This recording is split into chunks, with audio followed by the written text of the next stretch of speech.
Apreciados hermanos, explico la palabra del domingo segundo del tiempo de Adviento. La primera lectura es de Isaías capítulo 11 versículos 1 a 10. El profeta anuncia que reinará un descendiente de David. Nos encontramos por el año 735 a.C. En Judá está gobernando el rey Acaz y es un periodo muy difícil y turbulento. La monarquía se ha vuelto corrupta e injusta. La dinastía de David, en la que se habían puesto tantas esperanzas, ya no era tan fuerte y vigorosa como un cedro del Líbano, sino que se había reducido a un tronco reseco y sin vida. Ante este panorama y desilusionado por la política de los reyes de Judá, el profeta se da cuenta que en su pueblo ya no hay confianza ni esperanza, y comienza a soñar con un tiempo nuevo, sin armas y sin guerras, un tiempo de justicia y de paz similar al que existía en el paraíso antes del pecado.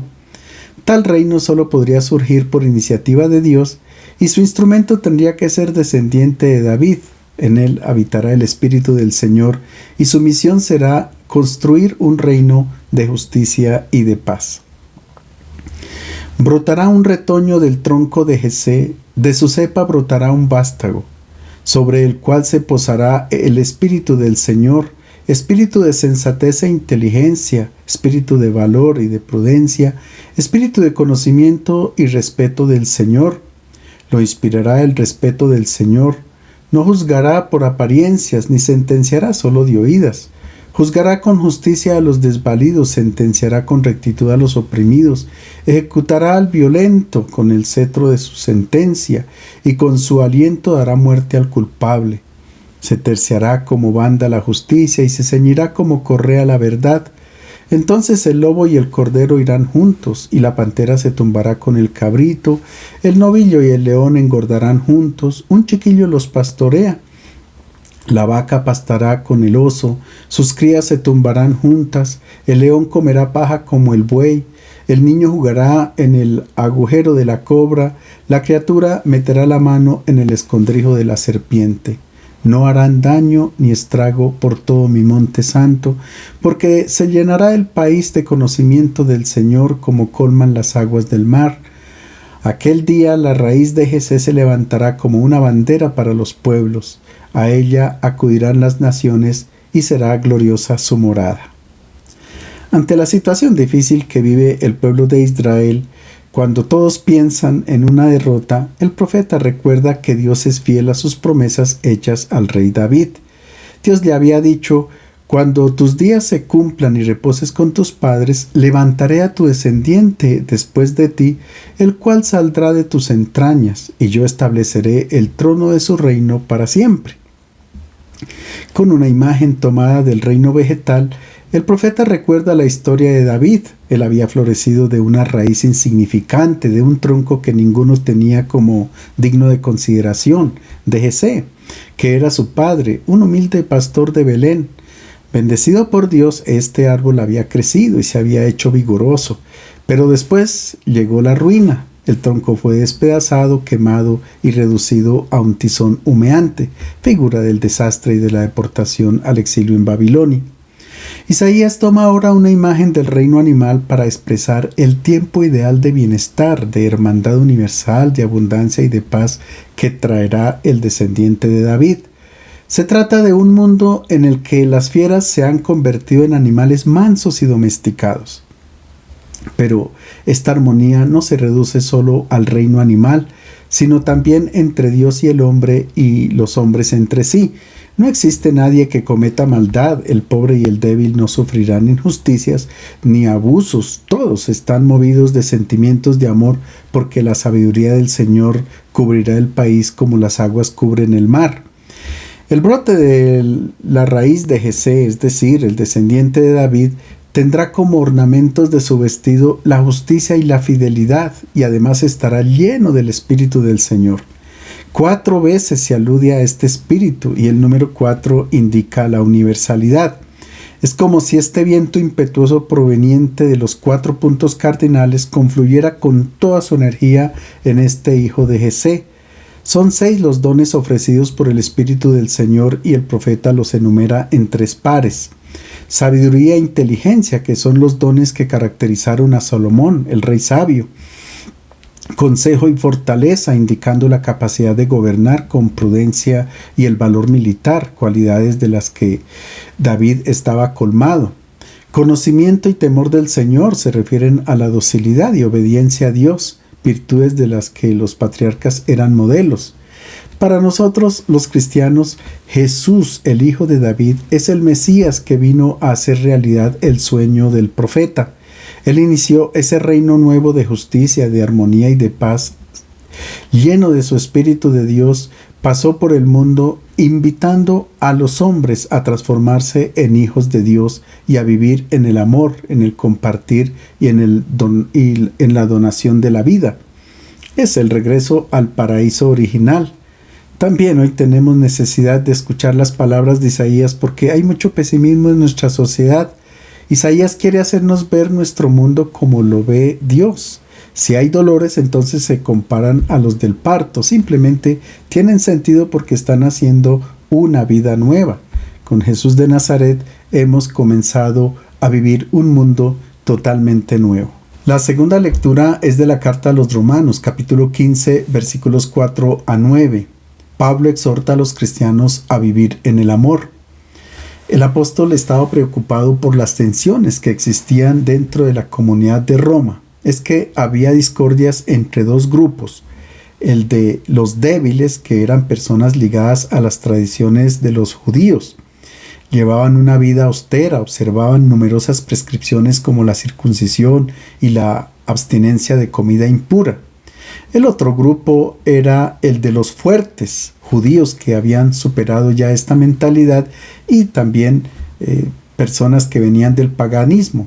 Ellos sostenían que las observancias impuestas por la antigua ley habían perdido su valor y que solo era suficiente con creer en Cristo.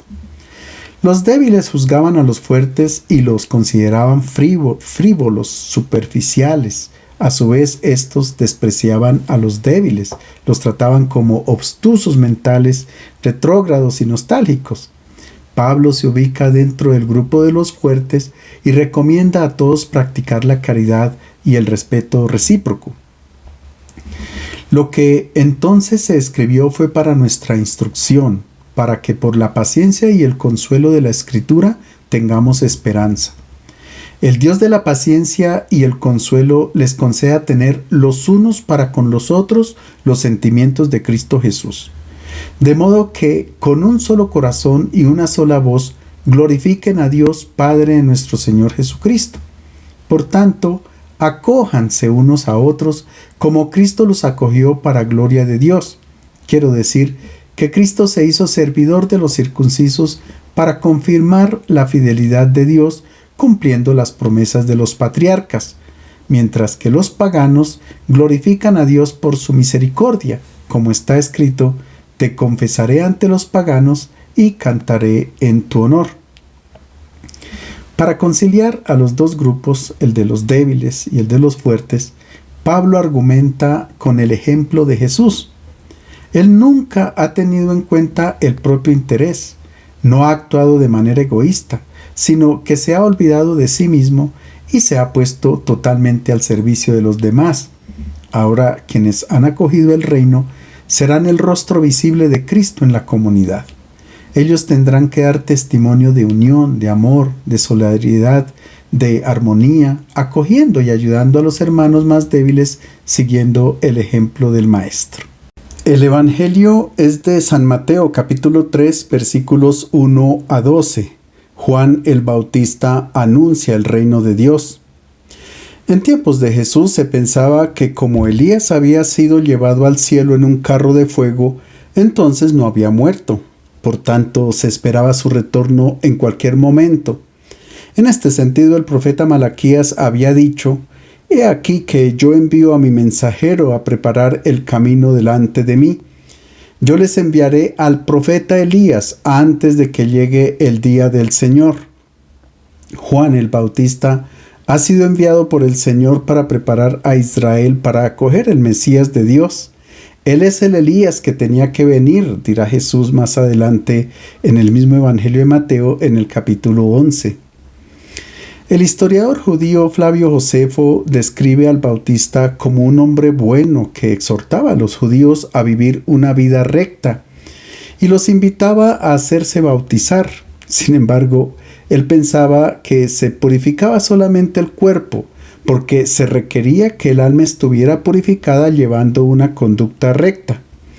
Escuchemos ahora cómo Mateo presenta a Juan en su evangelio. En aquel tiempo se presentó Juan el Bautista en el desierto de Judea, proclamando: arrepiéntanse, que está cerca el reino de los cielos. Mateo presenta a Juan de improviso, sin hablar de su nacimiento como lo hace Lucas. Aparece ya adulto y como un heraldo que anuncia una buena noticia: el reino de Dios ha llegado. En aquel tiempo, hablar del reino de Dios a los israelitas despertaba las expectativas y las esperanzas cultivadas por siglos, porque esperaban que un día el Señor mismo asumiera la suerte de Israel para instaurar un reino de justicia y de paz. El Bautista no está proclamando una profecía para el futuro, sino que se trata de una realidad que está presente, que se puede tomar con la mano. Es una oportunidad que no se puede perder. La víspera de un acontecimiento muy importante como un grado profesional o unas bodas, concentra toda nuestra atención en ello. De la misma manera, el Bautista quiere que nos preparemos con toda nuestra atención para acoger el reino de Dios, especialmente en este tiempo de Adviento. La primera actitud es la conversión. En el Antiguo Testamento, el verbo hebreo chuv indicaba el regreso del pueblo de Israel hacia Dios. Este verbo se traduce al griego con epistrepein, que significa hacer un giro, volver hacia atrás. Pero Juan no emplea este verbo, sino que utiliza otro, metanoein, que significa cambiar todo el modo de pensar y de razonar, de valorar la realidad de este mundo, es decir, un cambio de mentalidad y de vida para acabar con el pecado. Para comenzar su predicación, Jesús retoma al pie de la letra las palabras de Juan: arrepiéntanse porque el reino de los cielos se ha acercado. Y aquí utiliza justamente el verbo metanoein, convertirse, pero adquiere un significado mucho más amplio de lo que entendía Juan. Jesús está indicando una manera nueva de cómo comprender las cosas, cómo comprender a Dios, al hombre, al mundo y a la historia. Su reino no es como los de este mundo, porque no se basa en la fuerza, la violencia, en el dominio, sino que es un reino nuevo basado en el amor y en el servicio. Y ahora Mateo conecta el discurso del Bautista con una profecía que se encuentra en el libro del profeta Isaías. Este es a quien había anunciado el profeta Isaías diciendo: una voz grita en el desierto, preparen el camino al Señor, enderecen sus senderos. Esta cita es la buena noticia que un profeta que vive con los exiliados en Babilonia dirige a sus hermanos desanimados por el cautiverio. El Señor está por venir a liberarnos y nos llevará a la tierra de nuestros padres. Un anuncio difícil de comprender y de creer por parte de los exiliados, porque el pueblo de Israel tiene la experiencia de la liberación de Egipto. Allí ellos habían caído en la esclavitud de los extranjeros sin ninguna culpa de su parte, y Dios los había liberado. Pero para ser llevados en exilio a Babilonia, ellos son conscientes de que fue como consecuencia de su pecado, de sus infidelidades a Dios. Sus pecados fueron la causa de haber caído nuevamente en la esclavitud. El profeta anuncia la liberación inminente por parte del Señor, porque Él es fiel a las promesas hechas a Abraham y a sus descendientes. Ahora, para su regreso no tendrán que recorrer el largo camino que los conducía de Jerusalén a Babilonia, bordeando la costa del mar Mediterráneo hasta Aram y luego descendiendo a Babilonia. Ahora el Señor mismo trazará un camino recto en medio del desierto. Será un camino corto para llegar a prisa, muy rápido a la ciudad santa. Ahora Mateo recurre a esta profecía y la ve realizada en Juan el Bautista, quien vive en el desierto, y anuncia un nuevo éxodo para ser liberados de la esclavitud del pecado, de todo aquello que nos deshumaniza, para ser introducidos en el nuevo reino donde todos viven como personas y no como animales salvajes. En Qumran, en medio del desierto de Judea, en las costas occidentales del Mar Muerto, vivía la comunidad de los esenios, quienes tenían allí un monasterio, y con mucha probabilidad el Bautista hacía parte de esta comunidad. Es por esto por lo que él desarrolla su misión a lo largo de la ribera del Jordán hasta llegar al lugar a donde viene Jesús para ser bautizado. La tradición localiza el bautismo de Jesús en Betabara, a unos 10 kilómetros de Qumran, en la parte norte del Mar Muerto. Betabara significa la casa del vado, y el vado es la parte menos profunda de un río para poderlo atravesar a pie. Justamente allí habían pasado los israelitas cuando regresaron de la esclavitud de Egipto para entrar en la tierra prometida. Por tanto, el río Jordán es el límite entre la tierra pagana, la de la esclavitud, y la tierra santa, la de la libertad. El Bautista se encuentra en el desierto, y aquí hay un mensaje teológico para nosotros. El desierto es el lugar privilegiado para el encuentro con Dios. Tanto Moisés como Elías se encontraron con el Señor en el desierto porque es el lugar del silencio y de la meditación. Allí no existen los ruidos de los medios de comunicación, las redes sociales, etc. Por tanto, se puede reflexionar e interrogarse sobre el sentido de la vida. En el desierto todo es relativo y efímero. La vida se reduce a lo esencial. El agua es agua y no Coca-Cola. El pan es pan y no una deliciosa torta. En el desierto nadie carga cosas superfluas porque la maleta se haría mucho más pesada. Allí todos somos iguales. Nadie es más rico que otro porque no se puede acumular. Cada uno posee la tierra que pisa y cuando da un paso adelante, esa tierra pasa a ser propiedad de otro. El desierto no es un lugar para quedarse, sino para caminar con esfuerzo hacia una meta, hacia la tierra de la libertad. Ahora bien, en el desierto no se camina solo. Si uno anda solo, lo más probable es que muera allí. Hay que caminar hombro a hombro con los otros. La prueba más dura para el cristiano de hoy es sentir que está caminando solo. A veces se siente marginado porque no camina de acuerdo con los valores que propone el mundo.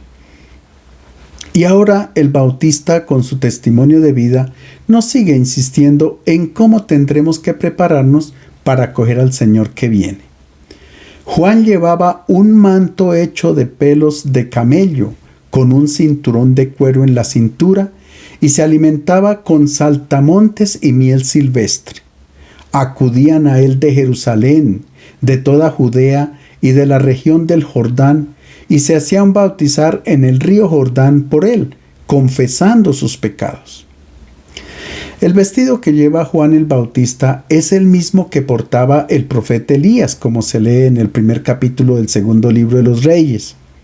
De este modo el Bautista es el Elías esperado por el pueblo de Israel. Con el cinturón, que es de piel, algo muy sencillo, se ciñe la túnica para poder caminar velozmente. También su vestido de piel de camello es algo rudimentario y austero. Él viste con lo esencial, no tiene ningún interés por aparentar o tener lo superfluo. Es por esto por lo que Jesús hace un elogio de Juan. ¿Qué salieron a ver en el desierto? ¿Un hombre vestido con ropas finas? Miren, los que usan ropas finas están en los palacios de los reyes. En la Biblia se habla frecuentemente del vestido a partir del libro del Génesis, cuando Adán y Eva tejieron hojas de higuera para cubrirse. En el Nuevo Testamento se indica que el vestido que realmente nos hace hermosos ante los demás es el vestido de Cristo, que es resplandeciente como la luz, así como lo vieron sus discípulos en la transfiguración. Pablo también insiste en la carta a los romanos: revístanse más bien del Señor Jesucristo. Nuestro texto dice que todos acudían a Juan para hacerse bautizar, pero realmente el verbo que se utiliza no es que traduce que acuden, sino que se utiliza ekporeumai, que significa salir. Es decir, toda la gente de Jerusalén, de Judea y de toda aquella región salían para Betabara, el lugar donde estaba Juan bautizando, que es el lugar donde Josué hizo pasar al pueblo cuando venía de Egipto, es decir, cuando salía de la esclavitud y entraba a la tierra de la libertad. Ahora toda esta multitud del pueblo de Israel hace un éxodo en contravía.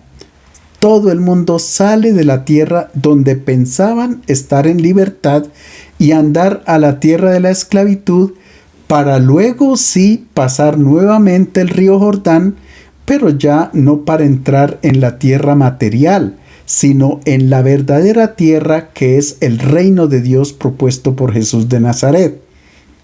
Es por esto por lo que ellos confesaban sus pecados, es decir, tomaban conciencia de vivir todavía en el exilio, de estar privados de la libertad, porque en realidad el bautismo de Juan no perdonaba los pecados, significaba únicamente una invitación a la conversión, a reconocer la necesidad de ser liberados.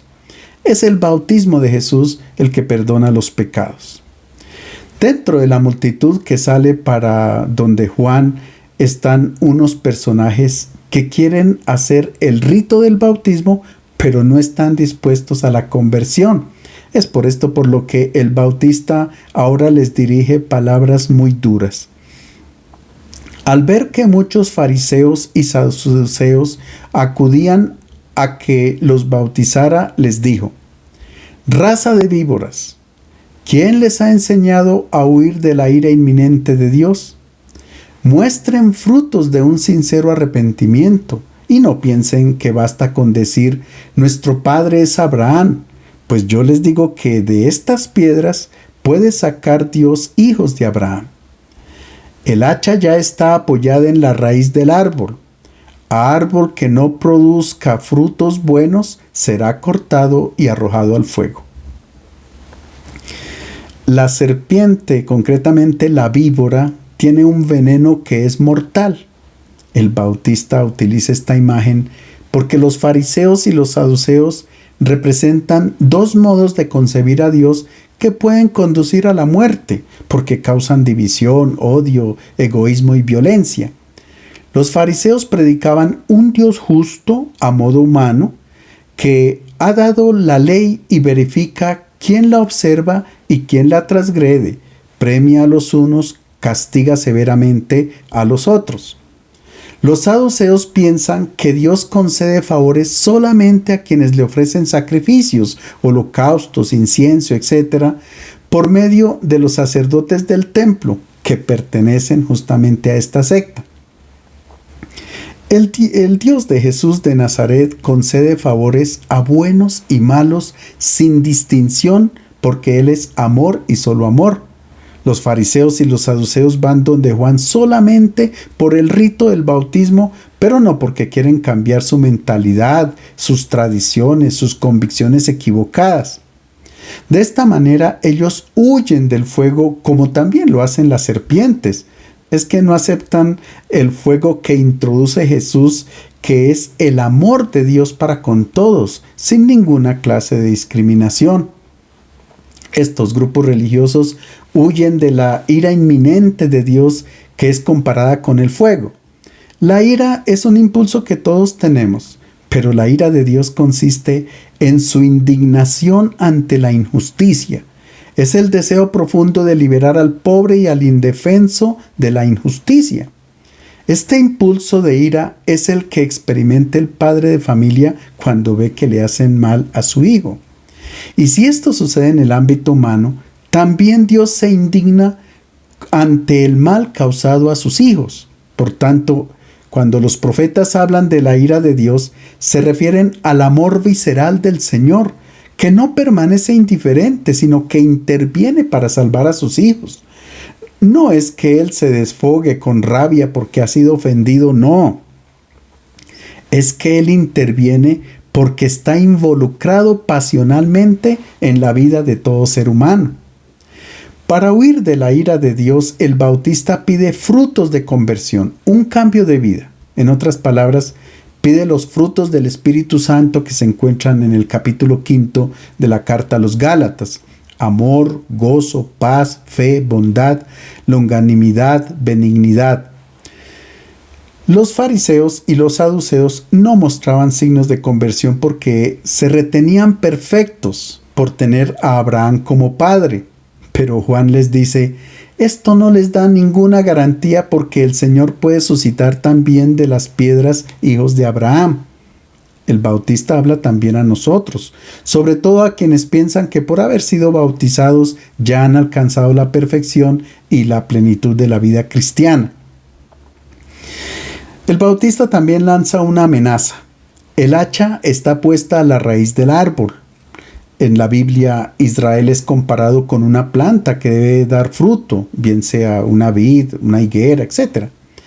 En la traducción correcta, el Bautista dice: todo árbol que no da frutos bellos será cortado, no frutos buenos. Y no es lo mismo frutos buenos que frutos bellos. Dios espera belleza de nuestros frutos.